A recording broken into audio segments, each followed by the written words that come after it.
First story. They cooked our food separately to hide what they were. In the remote village of Daraga, Albay, during the 1990s, young Mario lived at the edge of civilization where whispers traveled faster than truth. Their house sat near the creek's mouth, isolated enough to breed suspicion, but close enough for watchful neighbors to count the shadows that moved behind their windows after dark. From childhood, Mario had noticed the peculiar way his parents separated their meals. His mother would cook the children's food first, using different pots, different plates, different utensils entirely. When he asked why, his mother's explanation came wrapped in medical terminology that felt rehearsed. "Your father has tuberculosis." Her eyes never quite meet. "It's contagious. We must be careful." The lie seemed reasonable enough to a child's mind, but questions multiplied like cracks in old wood. Why had his two older sisters been sent away to Manila the moment they turned 17, with strict instructions never to return? Why did his mother's hands shake when she served their separate meals? And why did the villagers cross themselves when his family's name was mentioned in conversation? His sister's departure had been abrupt and final. One day they were laughing in the kitchen. The next they were gone with hastily packed bags and tears streaming down their faces. His mother's words still echoed in his memory. "Sir, come back, no matter what happens. Sir, even visit while we're still alive." What parent would say such things unless something terrible was waiting to claim their children? The isolation that followed felt like a physical weight pressing down on their household. Mario found himself growing distant from his parents, unable to understand their cruel dismissal of his sisters. Yet they continued to care for him with an almost desperate intensity, as if trying to compensate for some unspoken guilt. Village gossip painted his parents as shape-shifting creatures that fed on human flesh and unborn children. But Mario saw them eat normal food 3 times a day, sleep at night like ordinary people, and keep garlic and salt in their kitchen. Their house smelled clean, not of the rotting meat that supposedly marked in shape-shifting monsters' lair. Still, doubt crept into his thoughts like water through cracks in a foundation. The first real sign that something was wrong came early one morning when a tremendous crash shook their roof. Mario bolted upright, thinking a coconut had fallen from their tree, but the sound had been too heavy, too deliberate. He rushed to the kitchen to make coffee, seeking the comfort of routine in the face of inexplicable disturbance. That's when he saw them through the back window. His parents moved with urgent purpose in their backyard, his father digging frantically while his mother stood watch.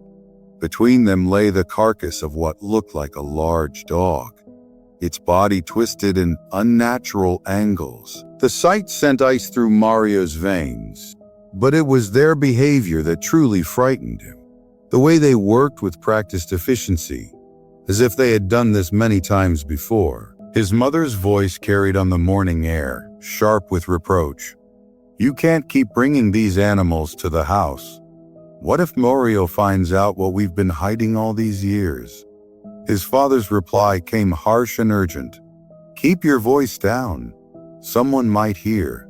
But Mario was already here, already understanding that the foundation of his world was built on something far more terrible than tuberculosis. When his parents noticed him approaching, their faces went pale with the particular terror of people whose deepest secrets had been exposed. They offered weak explanations. A coconut, they claimed nothing more.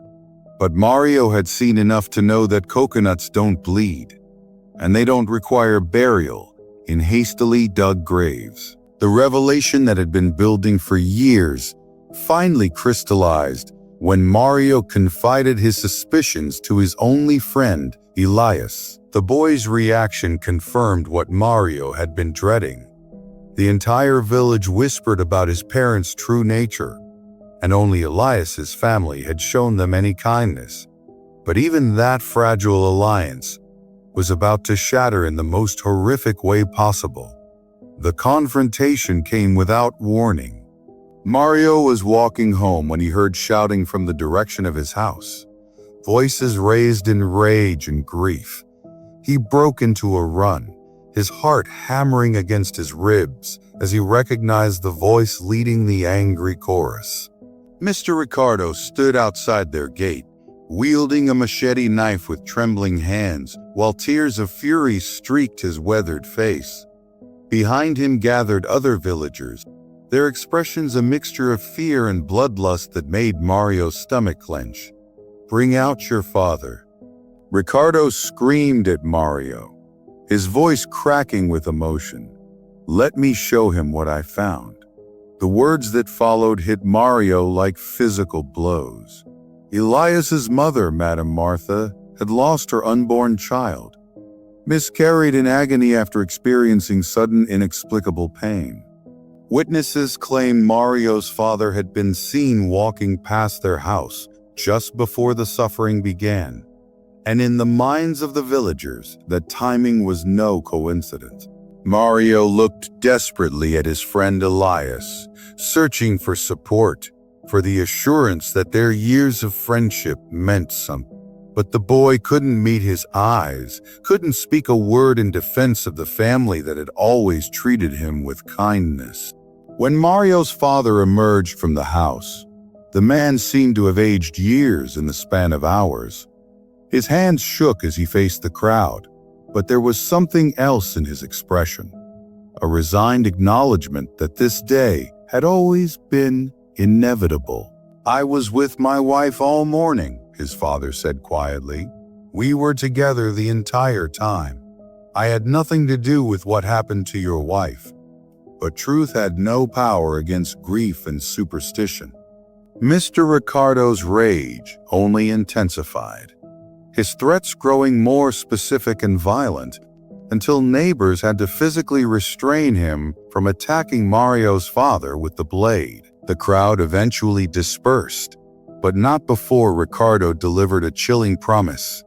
If he could prove Mario's father was responsible, there would be no mercy, no trial, only the swift justice that monsters deserve. That night, sleep eluded Mario as he lay in bed listening to sounds that had once seemed ordinary, but now carried sinister implications. Scratching at the walls, as if something with long claws was testing the barriers between inside and outside. Heavy breathing that didn't match the rhythm of sleeping humans.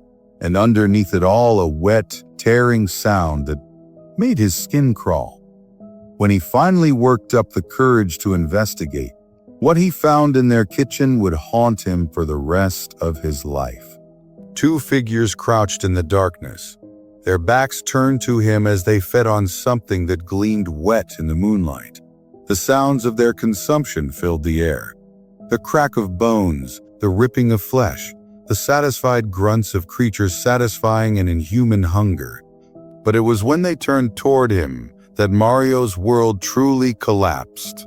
His parents' faces had transformed into something from his darkest nightmares.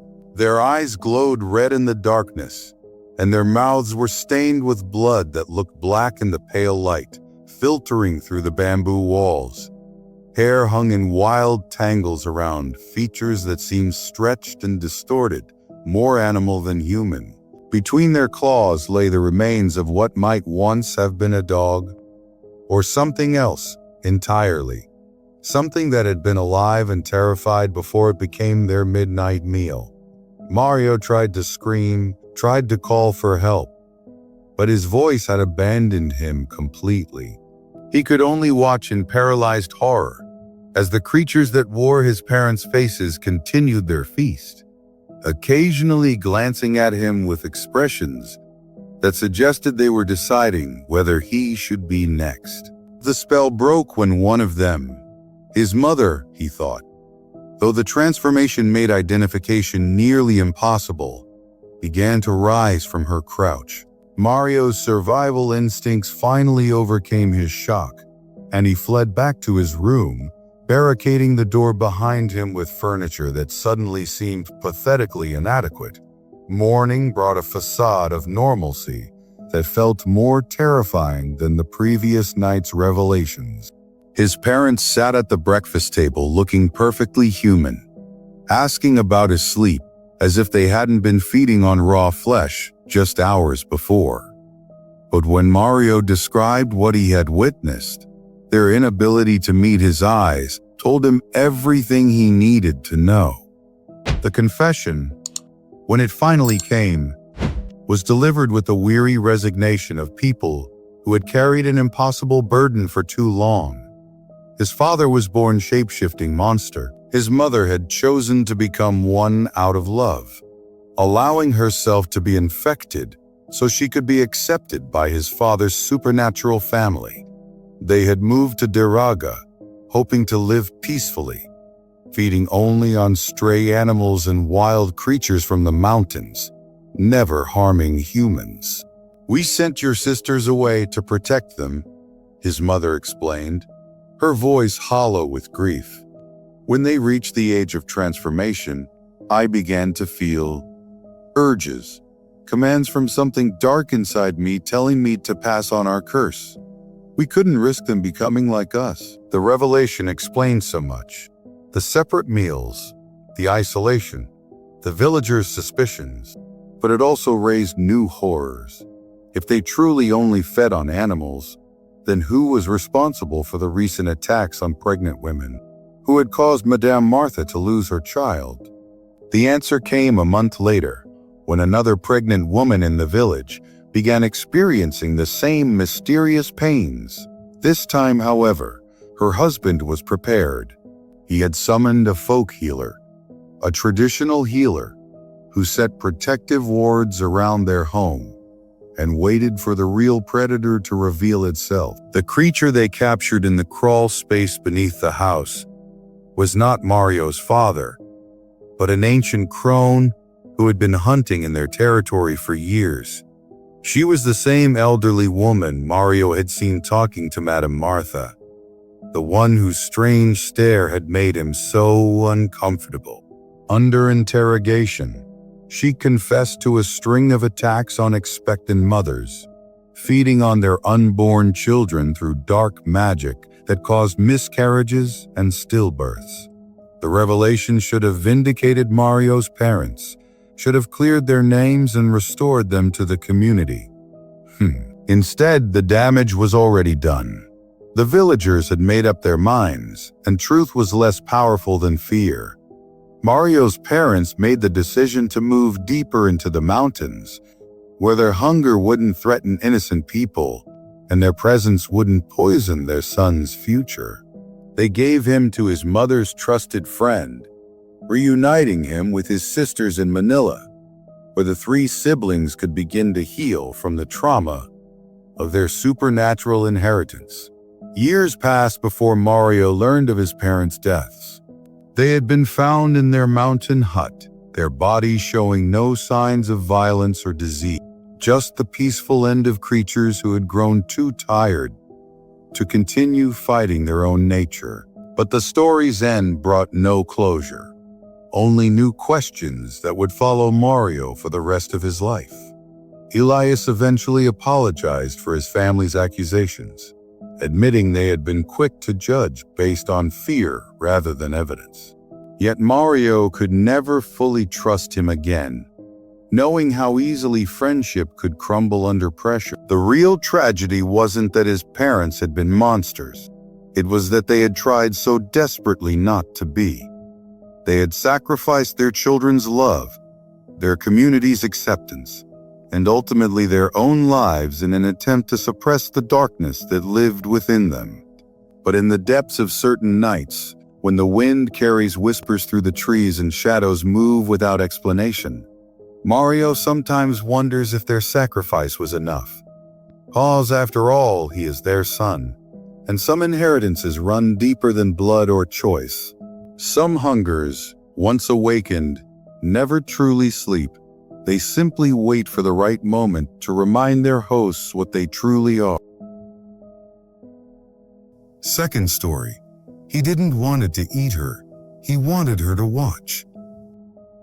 Laura had always been a practical girl, the kind who chose street food over expensive meals and boarding houses over daily commutes. As a second-year college student from Cavite studying in Laguna, she had learned to navigate the world of late-night study sessions and budget dining with the confidence of someone who knew how to survive on her own.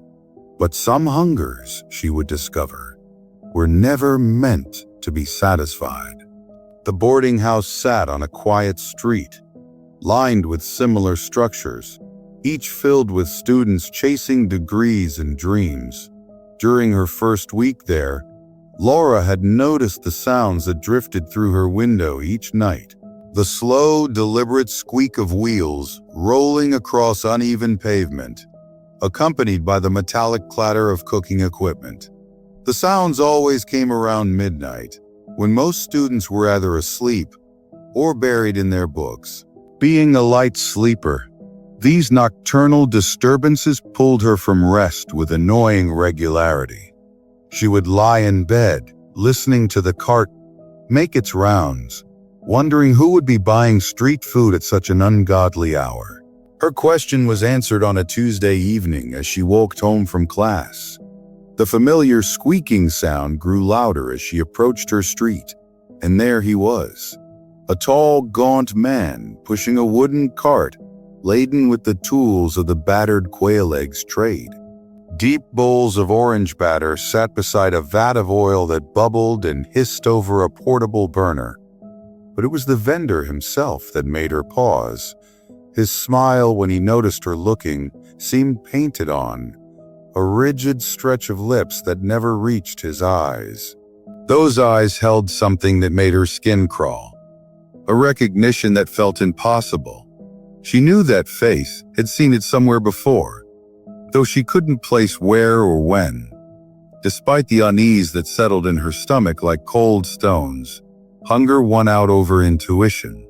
She approached the cart, noting how other customers conducted their transactions in whispers, as if speaking too loudly might shatter some fragile spell. "How much for 10 pieces?" she asked, trying to inject normalcy into her voice. The vendor said nothing. His painted smile stretched wider as he ladled 4 pieces of battered quail eggs into a paper container, the orange coating unnaturally bright under the flickering streetlight. When she looked closer, she could see what appeared to be veins running through the batter, thin, dark threads that pulsed with their own rhythm. No sauce accompanied her purchase. The man simply handed her the container and turned away, as if their transaction had never occurred. The first bite tasted normal enough, though the texture was oddly dense, more meat than egg. But within minutes of finishing her meal, Laura's stomach began to revolt. Pain shot through her abdomen like shards of glass, doubling her over as she stumbled toward the boarding house. She barely made it to her room before the retching began. What came up was not the simple regurgitation of street food. Mixed with the orange batter and oil were chunks of something else, pink and fibrous, with the unmistakable texture of human flesh. As she stared at the contents of her sink, fighting waves of nausea and horror, she realized with crystal clarity what she had consumed. The vendor wasn't serving eggs coated in batter. He was serving pieces of people. The next morning, fighting the urge to vomit again, Laura sought out her landlady for answers. The older woman confirmed what Laura had feared. The battered quail eggs vendor was new to the area, having appeared at the start of the school semester like some horrible harbinger. Her fellow boarder Jay had his own disturbing observations to share. He had noticed the vendor's unnaturally long fingernails, yellowed and curved like talons, and the way the man would stare at his customers with the focused intensity of a predator selecting prey. But most disturbing of all was the message scrawled in what looked like dried blood across the boarding house's back wall. Laura packed her belongings that very day, fleeing to a different boarding house across town. But distance, She quickly learned, offered no protection from something that existed outside the normal rules of reality. The sounds followed her to her new room. That familiar squeak of wheels, the rattle of cooking equipment, always at the stroke of midnight. Sometimes she would hear her name being called from the street below, spoken in that same mocking tone that had once offered her a taste of his latest creation. "I know you're hungry, Laura. I have something special prepared just for you." Sleep became a luxury she could no longer afford. Every time she closed her eyes, she would see Sarah's face staring back at her from a bowl of orange batter, accusatory and eternally screaming. The girl's disappearance had been explained away by the authorities as a voluntary departure. Another student who had simply decided to drop out without telling anyone. But Laura knew the truth. Sarah hadn't left school. She had become the school's most horrifying lesson. Weeks turned to months, and still the vendor pursued her. She would catch glimpses of him in her peripheral vision, always just out of direct sight, always smiling that terrible painted smile. Other students began to whisper about the new battered quail eggs vendor who had appeared near her building, how his food tasted different, more substantial somehow. The cycle was beginning again. One afternoon, walking home from class with exhaustion weighing her steps, Laura saw a familiar cart positioned at the corner near her new boarding house. The vendor stood behind it, ladling orange batter into his pot of oil, and when he looked up at her approach, his smile stretched impossibly wide.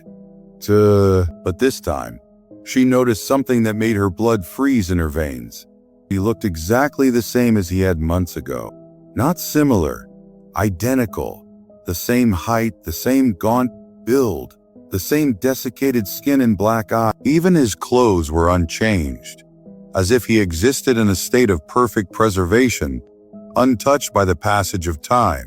As she stood there, paralyzed by recognition and terror, other students approached the cart, young faces, eager for an affordable meal, unaware of the true nature of what they were purchasing.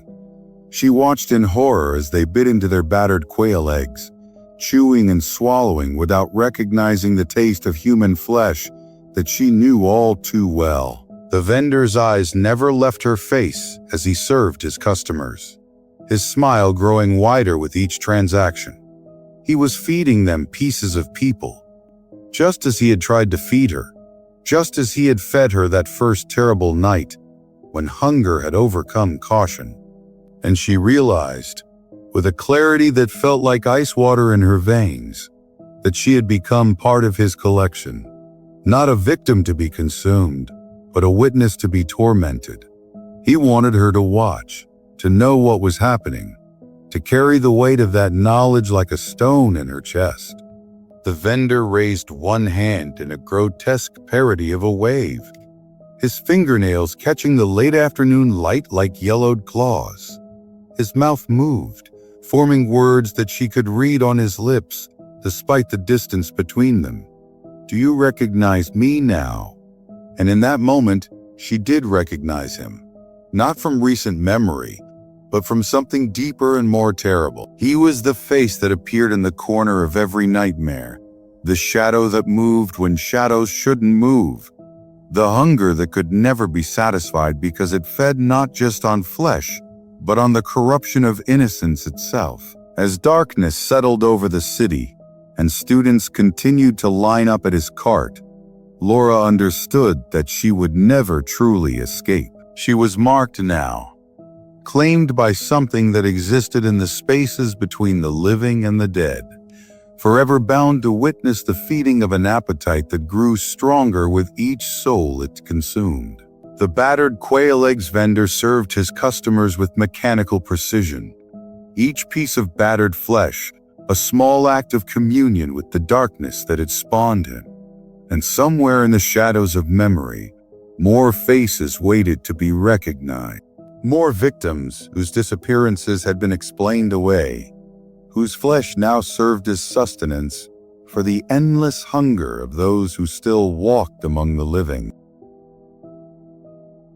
Third story. She danced with him just to lead him to his death. The sultry night air of the 1980s Visayan countryside carried with it the distant sound of festive music, as Gabriel and his three closest friends made their way toward the neighboring witchcraft. At 18, Gabriel was experiencing the awkward transformation from boy to man, his once dark skin lightening to a golden bronze, his voice deepening with newfound maturity. Unlike his friends who constantly chased after pretty girls, Gabriel remained shy and disinterested in romance, preferring to focus on his studies and help support his fishing father and vendor mother. The festival celebration promised dancing, music, and most importantly for his companions, an abundance of beautiful young women from distant towns. Gabriel's parents had reluctantly given permission for the evening outing, but with strict warnings to return before midnight and to take public transportation if possible. The neighboring witchcraft had a reputation for harboring dangerous elements, and his father's stern warnings echoed in Gabriel's mind as they walked through the humid darkness. As they disembarked from the public minibus, the group immediately sensed an underlying menace in the air. Clusters of shirtless men loitered in the shadows, their eyes following the four friends with predatory interest. These weren't ordinary drunks. Their movements were too coordinated, too purposeful. Gabriel felt his palms grow cold and clammy as he noticed several of the men reaching into their pockets, the moonlight glinting off concealed blades. The whistling started low and haunting, a sound that seemed to echo from multiple directions at once. Gabriel's heart hammered against his ribs as he realized they were being stalked like prey through the darkened streets. The men moved with an unnatural fluidity, their eyes reflecting the sparse street light with an almost animal gleam. Terror drove the four friends into a desperate sprint toward the crowded plaza, weaving through narrow alleyways and ducking behind vendors' stalls until the immediate threat seemed to pass. When they finally reached the festival's main pavilion, the bright lights and pulsing music provided a false sense of security that allowed their racing hearts to slow. The dance floor was packed with couples swaying to romantic ballads, and Gabriel's friends quickly spotted their targets among the crowd of visiting women. It was Ronald who recognized a striking young woman and enthusiastically introduced his companions to her circle of friends, his eyes gleaming with anticipation. Gabriel's attention was immediately captured by the tallest of the group, a mixed-race beauty with delicate features and an air of refined shyness that made her stand out among the more boisterous local girls. Her name, she whispered when he finally worked up the courage to ask, was Isadora, and she explained that she was merely visiting with her family from Masbate province, planning to return home after just 1 week. As they moved together in their first slow dance, Gabriel felt an intoxicating rush of emotions he had never experienced before. Her arms draped gracefully around his shoulders, while his hands trembled slightly at her waist. The first warning came as a subtle wrongness that Gabriel's instincts detected before his conscious mind could process it. A dark stain had appeared on Isadora's neckline, a deep crimson that seemed to spread even as he watched. Then came the smell, a nauseating mixture of decay and putrefaction that seemed to emanate directly from her beautiful form. When Gabriel looked up into Isadora's eyes, searching for some explanation, what he saw there made his blood turn to ice water in his veins. The gentle, shy expression had vanished, replaced by something wild and predatory that seemed to glow with an inner malevolence. Her pupils had dilated into black voids that seemed to draw in the surrounding light, and her soft smile had taken on a razor-sharp quality that suggested hidden fangs. Gabriel released her so abruptly that she stumbled, his body recoiling instinctively from whatever supernatural force had revealed itself in that terrible moment. He managed to stammer an apology about feeling dizzy, suggesting they sit down while his mind raced to process what he had witnessed. Returning to his friends on shaking legs, Gabriel found Ronald laughing at his obvious discomfort, teasing him about being too timid to handle a beautiful woman's attention. Gabriel forced a smile and said nothing about the horror he had caused, unsure whether his eyes had deceived him or whether something far more sinister was unfolding around them. When he glanced back toward the dance floor, Isadora appeared completely normal once again, her beauty unmarred and her expression as gentle as before. But the seed of terror had been planted in Gabriel's chest, and no amount of rational thinking could dislodge the memory of those inhuman eyes staring back at him from behind an angel's face. The evening took a more ominous turn when Isadora approached Gabriel's group with her companions, their voices sweet as honey, as they suggested the boys escort them home. Gabriel's instincts screamed warnings, but his pride prevented him from voicing his fears to friends who would undoubtedly mock his paranoia. The other young women seemed perfectly ordinary, chatting and giggling with the infectious energy of youth. Yet Gabriel couldn't shake the feeling that they were all performing roles in some elaborate theatrical deception. As the group began walking away from the safety of the crowded plaza, Gabriel noticed how Isadora's gaze kept returning to him with increasing intensity. What had once seemed like romantic interest now felt more like a predator marking its prey, her eyes holding a calculating coldness that made his skin crawl. The path they followed led away from the well-lit main roads into increasingly isolated terrain, where the flickering street lamps grew sparse and the shadows seemed to writhe with hidden life. Gabriel's conscience fought a desperate internal battle, urging him to run, to hide, to escape before the darkness could claim him completely. When they reached a particularly desolate stretch of road, where only moonlight provided illumination, Gabriel finally found the courage to question their destination. Isadora's explanation about this being the route to her family's home rang hollow in his ears, her voice carrying subtle undertones that seemed to mock his growing terror. Without warning, Isadora and her companions came to an abrupt halt, their bodies rigid as statues in the pale moonlight. The transformation began so subtly that Gabriel's eyes almost missed it.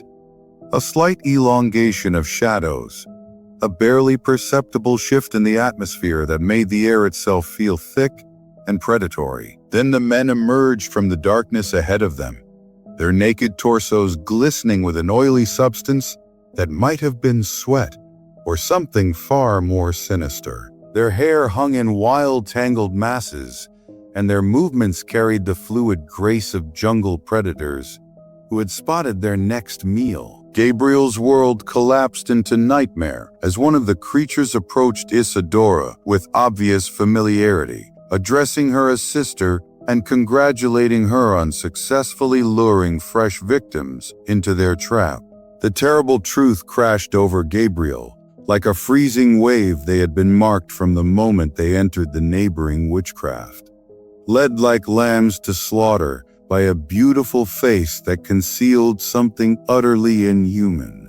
The young women began their own transformation, their delicate features melting and reshaping into something that belonged in the deepest levels of hell. Skin stretched and darkened, teeth elongated into savage fangs, and eyes that had once sparkled with youthful innocence now glowed with an alien hunger that spoke of centuries spent devouring human flesh. Gabriel and his friends found themselves surrounded by creatures whose very existence defied everything they had been taught about the natural world. These were the shape-shifting monster of Filipino folklore made manifest, shapeshifters who fed on human blood and terror, beings that had perfected the art of wearing human masks to lure their victims into isolated places where screams would go unheard as the creatures closed in for the kill.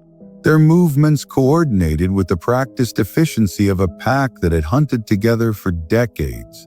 Salvation arrived in the form of gunfire that split the night air like thunder. The first shot struck one of the male creature's center mass, sending it sprawling into the dirt with a howl of rage and pain that seemed to shake the very ground beneath their feet. More shots followed in rapid succession, each muzzle flash illuminating the nightmare scene in stark detail, while the acrid smell of gunpowder mixed with the creature's otherworldly musk. From the tree line emerged a group of armed men, led by a figure that Gabriel recognized with overwhelming relief. His Mr. Andoy, whose weathered face was set in grim determination as he continued firing at the retreating monster. The creatures, faced with opponents who understood their nature and came prepared with blessed ammunition, had no choice but to gather their wounded and fade back into the darkness that had spawned them. Mr. Andoy's explanation came in breathless fragments as they made their escape. Gabriel's father had grown suspicious when his son failed to return at the promised time, knowing all too well the dangers that lurked in the neighboring witchcraft. The rescue party had followed the boy's trail just in time to prevent what would certainly have been a massacre, arriving at the moment when all seemed lost. The walk back to safety seemed to last forever, every shadow potentially concealing another threat, every sound in the darkness a possible harbinger of renewed attack. But eventually they reached the relative safety of populated areas, where electric lights pushed back the supernatural darkness, and the nightmare began to feel like something that might have been imagined.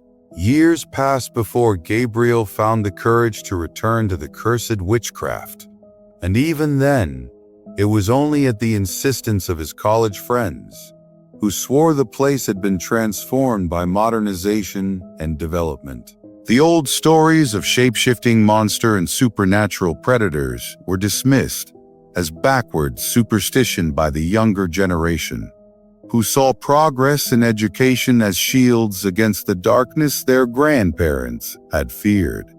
Gabriel's reluctance to revisit the scene of his terror was gradually worn down by his companions' logical arguments and mockery of his apparent cowardice. Perhaps they were right, he told himself. Perhaps the creatures had moved on or been driven away by the encroaching civilization that was slowly consuming the rural Philippines. The basketball court where they met their new opponents seemed innocent enough in the bright afternoon sunlight, surrounded by modern houses and the familiar sounds of domestic life. Gabriel began to relax as the game progressed, allowing himself to believe that his nightmare was truly in the past. But as evening approached and shadows lengthened across the court, familiar signs began to manifest themselves with terrifying clarity. One of their opponents, a young man who had been losing badly and growing increasingly agitated, began to undergo a subtle transformation that Gabriel recognized with bone-deep horror. The player's teeth elongated into predatory fangs, while his eyes took on that unmistakable glow of inhuman intelligence. His body seemed to expand and stretch, muscles bulging beneath skin that had taken on an oily, unnatural sheen. Other members of his team began showing similar changes, their human disguises slipping away like masks that no longer fit properly. Gabriel's memory suddenly clicked into place as he recognized one of the creatures. It was the same entity that had been with Isadora on that terrible night years ago, now wearing a different human face but possessing the same malevolent spirit. The creature's eyes locked onto Gabriel's with unmistakable recognition, and a smile of pure malice spread across its inhuman features. The situation erupted into chaos as the creatures abandoned all pretense of humanity and prepared to attack. But Gabriel was no longer the frightened teenager who had stumbled blindly into their trap. Mr. Andoy had given him a small bottle of blessed oil before he left for college, a precaution that had seemed unnecessary at the time, but now represented his only hope of survival. As Gabriel produced the sacred weapon, the creatures recoiled as if he had drawn a flaming sword. The blessed oil represented everything they feared and despised divine protection that could burn their supernatural flesh and send their cursed spirits back to whatever hell had spawned them. The standoff lasted only moments, but it felt like an eternity as Gabriel faced down creatures that could have torn him apart with their bare hands. Only their fear of the blessed oil held them in check, creating a fragile balance that could shatter at any moment. Damien, the one human among the group, pleaded with his supernatural companions to let the visitors leave in peace. His efforts to maintain the facade of normalcy were touching in their futility, but they provided just enough distraction for Gabriel and his friends to begin their retreat towards safety. The escape from the cursed witchcraft felt like a desperate flight from the very gates of hell itself. Gabriel's friends, finally understanding the magnitude of the danger they had faced, needed no encouragement to run toward the waiting public minibus that would carry them back to the world of electric lights and human civilization. As they put distance between themselves and their supernatural pursuers, Gabriel reflected on the terrible consistency of evil that seemed to infect that place like a spiritual cancer. The creatures were patient, perhaps immortal, certainly capable of holding grudges across decades and generations. The final revelation was the most disturbing of all they had been remembered. The shape-shifting monster had not forgotten the group of teenagers who had escaped their trap years ago, and they had been waiting for an opportunity to complete what they had started. Gabriel realized that he and his friends were now marked for life, their names and faces burned into the collective memory of creatures that measured time in centuries rather than years. The promise the four friends made to each other as they separated to return to their respective colleges was more than just a casual agreement. It was a survival pact. Never again would they venture into that accursed territory where shapeshifters wore human faces and beautiful women led men to their death. But even as Gabriel tried to convince himself that distance would provide safety, he couldn't shake the knowledge that some evils are patient enough to wait generations for their revenge, and that the darkness he had glimpsed was vast enough to reach far beyond the boundaries of any single witchcraft. In the deepest part of his soul, Gabriel understood that he would spend the rest of his life looking over his shoulder, wondering if the next beautiful stranger who smiled at him might be wearing a familiar face, wondering if the creatures that remembered his scent were still out there in the darkness, waiting for their perfect moment to complete the hunt that had begun so many years ago. Because some hunts never truly end, and some predators have all the time in the world.